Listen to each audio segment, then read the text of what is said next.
नमस्कार मेरे प्रिय विद्यार्थियों। जैसे कि हम देख रहे थे हमारे पाठ्यक्रम का जो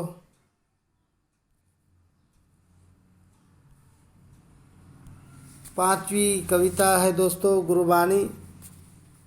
इस गुरुबानी का हम अध्यापन कर रहे हैं। कल की कालांश में हमने गुरु नानक देव जी का अल्प परिचय देखा, विषय प्रवेश किया और पहले पद का अर्थ भी समझ कर लेने की कोशिश की है दोस्तों। तो आइए आज हम दूसरा पद समझ कर लेने की कोशिश करते हैं।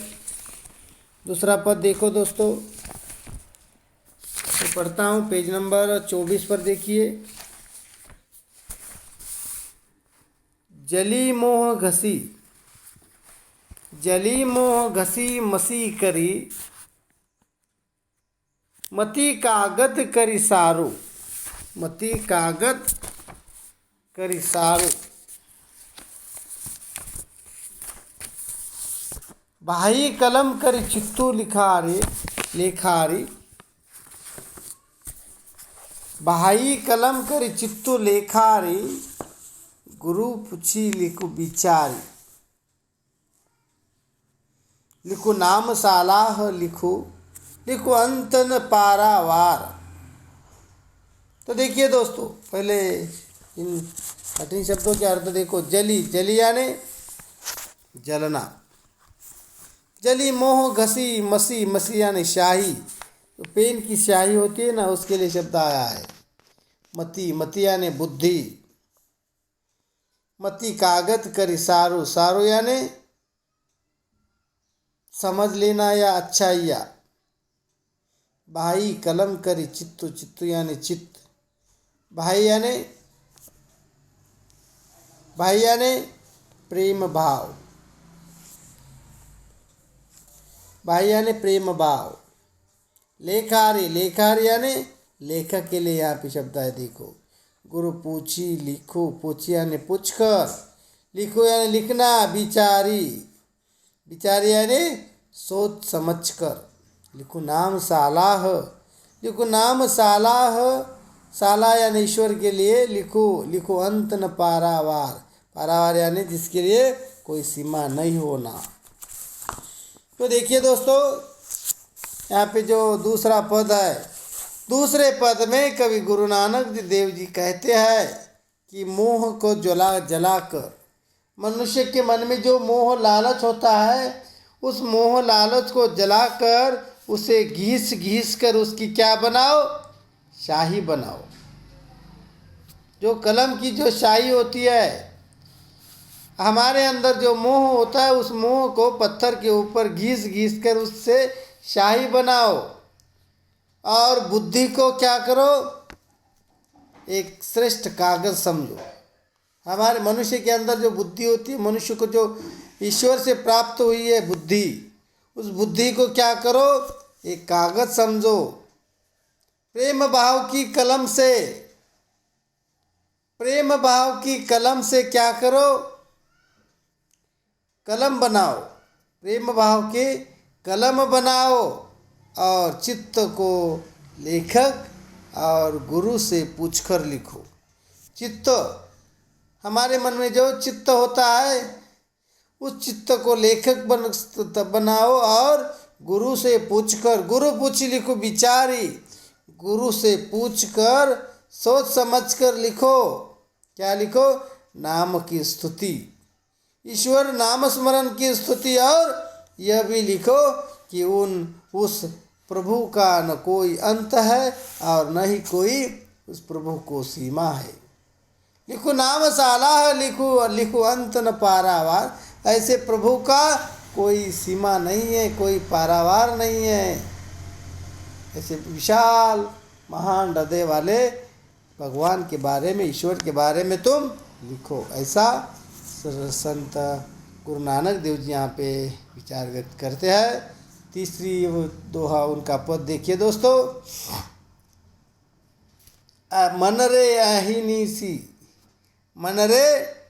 अहिनीसी हरि गुण सारी, जिन खीनू पलू नामून बिसरे, तेजन विरले संसारी। ज्योति ज्योति मिलाइए, ज्योति ज्योति मिलाइए, सुरति सुरति संजोगु। हिंसा हऊ में गतु गए, हिंसा हऊ में गतु गए, नाही सहसा सोगु। गुरुमुख जिसु हार मनी, गुरुमुख जिसु हार मनी, बसे तिसु मेले गुरु संजोग। अहिनिसी, अहिनिसी यानी दिन रात, दिन रात। हरि यानी ईश्वर। जिनु पिखीनु पलु, पलु यानी पल, एक एक पल कहते ना, पल किनु पलु, एक एक क्षण पल के लिए। बिसरे भूलना, भूले बिसरे, बिसरे यानी भूलना। विरले काम कम मात्रा में, या बहुत तुरल कहते ना, कम मात्रा में। विरले संसारी ज्योति ज्योति मिलाइए, सुरति सुरति संजोगो। हिंसा हऊ में, हिंसा हऊ में यानी हिंसा हऊ में यानी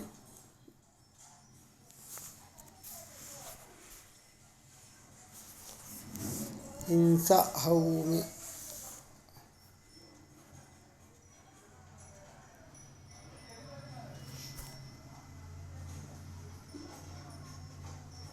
हऊ में यानी में जाना। गतु गए नाही सहसा सोगु। गुरुमुख जिसु हार, हार यानी माला, हार मनी बसे तिसु मेले गुरु संजोग।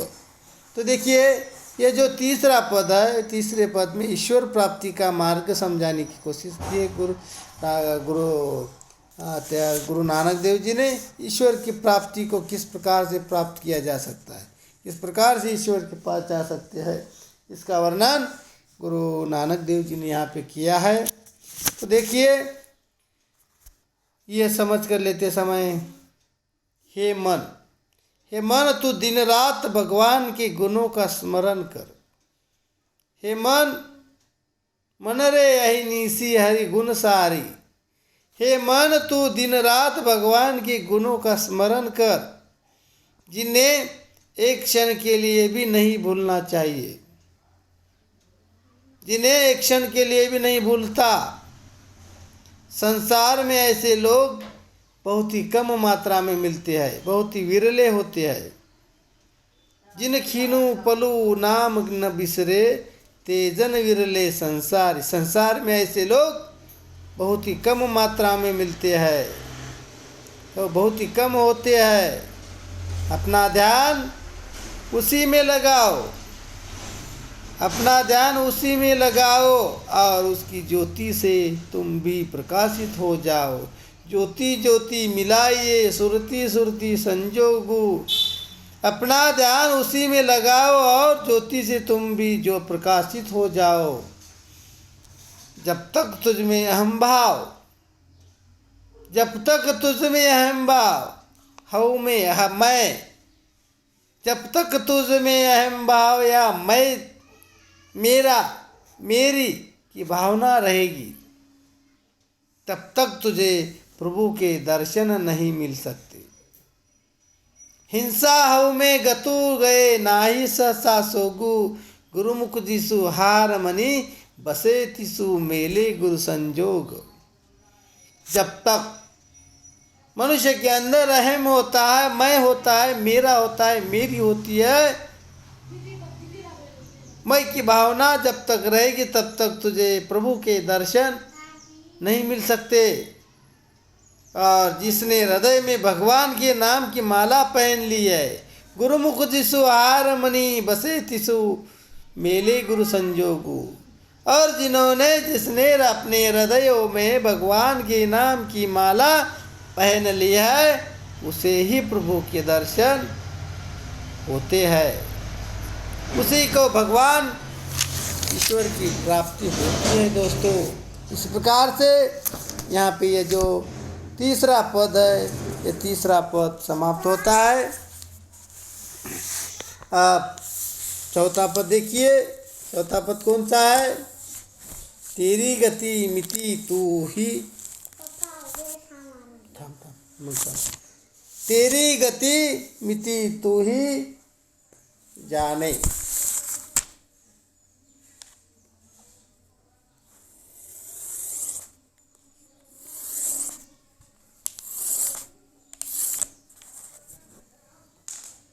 तो देखिए चौथा पद देखते हैं। तेरी गति मिति तू ही जाने, क्या को आखी बखाने। तू आपे गुप्ता आपे प्रगटू आपे सब रंग बहाने।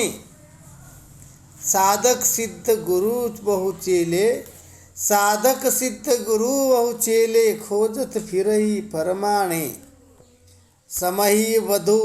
समही बधु पाई यह भिक्षा तेरे दर्शन। कहू कुरवाने उसी की प्रभु खेल रचाया उसी की प्रभु खेल रचाया। गुरुमुख सो भी होई नानक सब जुग आपे वरते। दूजा और न कोई। तो देखिए दोस्तों, यह जो चौथा पद है, तेरी गति मिति तू ही जाने। जाने क्या को अखी बखाने। बखाने यानी बखान करना, वर्णन करना। तू आपे गुप्ता यानी अप्रकट गुप्त। आपे प्रकट तू आपे सब रंग बहाने। साधक यानी भक्त। आपे यानी आप। गुरु चहु चेले खोजना फिर ही फरमान देना। समही बधु पाई यह भिक्षा तेरे दर्शन। कहू कुरवाने उसी की प्रभु खेल रचाया। गुरुमुख सो भी होई नानक सब जुग आपे वरते। दूजा और न कोई। और ये जो चौथा पद है, चौथे पद में ईश्वर के महत्व को समझाते हुए कवि कहते हैं, हे प्रभो अपनी शक्ति के सब रहस्यों को केवल तुम ही जानते हो। तेरी गति मिति तू ही जाने, क्या को आखी बखाने। तेरी अपनी शक्ति के सब रहस्यों के द्वार, सब रहस्यों को केवल तुम खुद ही जानते हो। उनकी व्याख्या कोई दूसरा कैसे कर सकता है। तुम प्रकट रूपी भी हो और अप्रकट रूपी भी हो। तुम दिखाई भी देते हो और अदिखाई भी देते हो, गुप्त भी रहते हो। तुम्हारे अनेक रंग है, तुम्हारे अनेक रूप है, अनगिनत भक्त है, अनगिनत सिद्ध गुरु और शिष्य तुम्हें ढूंढते इधर उधर भटकते हैं। हे प्रभु, जिन्होंने नाम स्मरण किया उनको प्रसाद के रूप में तुम्हारे दर्शन की प्राप्ति हुई है। साधक सिद्ध गुरु चहु चेले खोजत फिरई फरमाने। समय बधु पाई यह भिक्षा तेरे दर्शन को कुरबाने। जिन लोगों ने, जिन भक्तों ने तुम्हारा नाम स्मरण किया, तुम्हारी भक्ति की, उनको प्रसाद के रूप में, भिक्षा के रूप में क्या मिला? तुम्हारा दर्शन मिला, तुम्हारे दर्शन की प्राप्ति हुई।